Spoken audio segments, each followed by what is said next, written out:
Video में हम दिखाने वाले हैं दिनेश लाल का एक वीडियो जो कि शायद ही आप सब देखे होंगे। जी हाँ, तो अगर आप सभी देखना चाहते हैं दिनेश लाल निरहुआ का वीडियो कि कैसे लॉकडाउन में अपनी माँ के साथ टाइम स्पेंड कर रहे हैं, तो बने रहे हमारी इस वीडियो के साथ अंत तक। वीडियो में आगे बढ़ने से पहले वीडियो को लाइक कर ले और चैनल को सब्सक्राइब कर ले। वीडियो देखने के बाद इसे शेयर जरूर करें। तो चलिए वीडियो में आगे बढ़ते हैं और आप सभी को दिखाते हैं इनका ऑफिस में मछली वीडियो।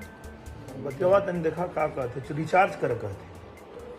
हाँ बिल्कुल हम के काल ले हमरा नाम पे ना लड़का हरियर का है वो ठीक रहे। पहले वाली लड़का को काट दे हरियर का के खा इतना टनाटन में मसो। मतलब अब टोकन लड़का हरियर का वाला मोबाइल चाहिए। अरे भैया हमर लाल चलो हम लड़का हरियर का वाला भेजे थे तो ठीक है।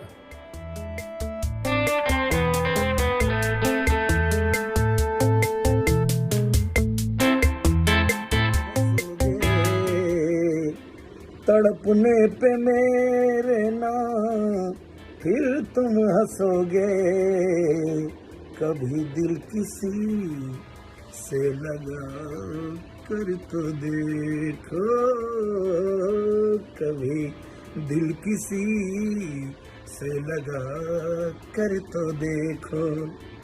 समझे? बिना मतलब हंसते रहते हो।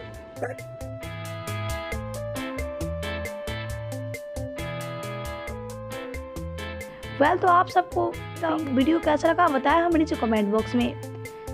वीडियो अच्छा लगता है वीडियो को लाइक करें, शेयर करें और चैनल को सब्सक्राइब करना ना भूलें।